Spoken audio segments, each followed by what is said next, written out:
Joshua writes in and asks, I'm the pastor of a small congregation in western North Carolina. It has been very difficult to get people excited about serving the Lord in the local church, and hence there are only a few committed people serving here. Because of this lack of interest to serve, ministry growth is being stunted. Pastor John, what advice would you give me to help people get excited about serving Christ?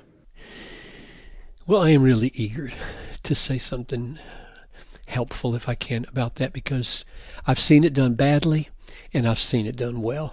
And I've tried to do it myself for 33 years as a pastor. I know pastors want their people to love the church and love service and link arms with the pastor and throw themselves in with joy. And when it doesn't happen, it can be really discouraging.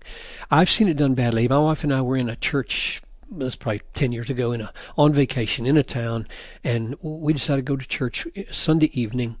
And we went, and it was the most berating sermon we had ever heard.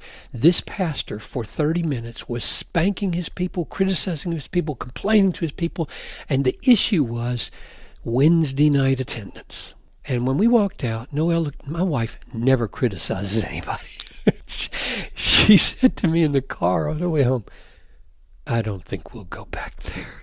I mean, that's a documentation of how not to do it. It just doesn't do any good to use the pulpit to spank your people. On the other hand, when I was out of love with the church and wondering if the church, like an idiot, wondering if the church had any future in 1968 and 69, when I was 20 years old, 22 years old, I went to Ray Ortland Sr.'s church in Pasadena, and Sunday after Sunday, watch this man in the pulpit love his God, love his church, and love his ministry, and summon people into his loves. And everything in me fell in love with the church. So the simple answer there was, here was a man who so manifestly exulted over the Word of God, so manifestly exulted over the church of God and over the ministry God had called him to. How could you not want that? He was so happy in his ministry and so loved his ministry that I'm just all frustrated here in my pew, and he's happy in the pulpit. There's a way to fix this, you know. I want what he has. And so I think the key there, and this is what I tried to do for 33 years with more or less success, I think the key to motivating people for ministry is to talk more about God and less about ministry. When people have asked me, how do you motivate people for world missions? I say, stop talking about world missions and start talking about a global God. And I don't mean just talk about him. I mean love him. I mean exult in him. I mean blow people away with his vision for this world and his absolute promises that this gospel is going to be preached to all the nations and the glories that's going to happen for this Christ when all the nations stream to him. And people don't get excited about burdens being laid on their back. They get excited about a burden lifter.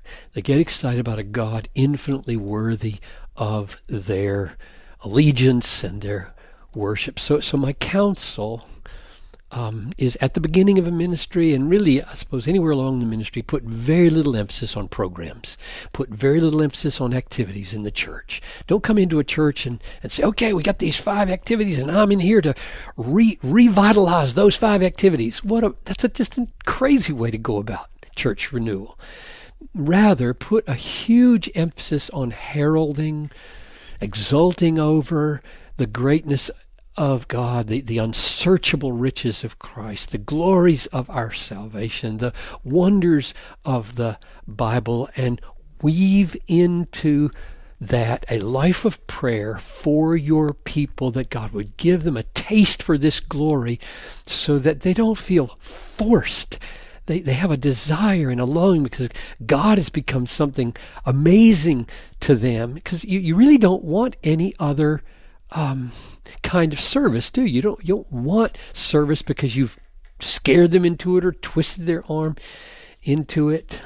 You want service that is overflowing out of. Here's a story. I came to Bethlehem 33 years ago, and there was a core of people. It was small, who didn't like me. And they stonewalled me. They wouldn't sing the songs. They folded their arms. They sat on the back pew. There were about 11 pews in those days. They sat on the back one. They were just like really close, because 11 is not many. And I did everything I knew to win them over. And finally, I just said to them, I love you, and I intend to out-rejoice you and outlast you. And I did. They were all gone eventually. Some of them won over, some of them just vanished. And my point is, I didn't try to get them into service. Like, if I could just get them into service. I didn't want them in service. They would be bad blood everywhere. I wanted them to love Christ and to love the gospel and to love singing and to love worshiping and, yes, to love me. But I was not going to be drugged down to their level and fold my arms, become bitter, and become angry. I really wanted to so exult over Christ that they would see. And I give thanks to all the ones who did, and I pray that those who left might have found it in another place. So my last word is, don't preach and teach and labor over programs and activities. Give yourself to the Word and to the glories of God. Thank you, Pastor John, and thank you for listening to this podcast. Email your questions to us at askpastorjohn@desiringgod.org, and you can visit us online at desiringgod.org to find thousands of books and articles and sermons and other resources from John Piper, all completely for free. I'm your host, Tony Reinke. Thanks for listening.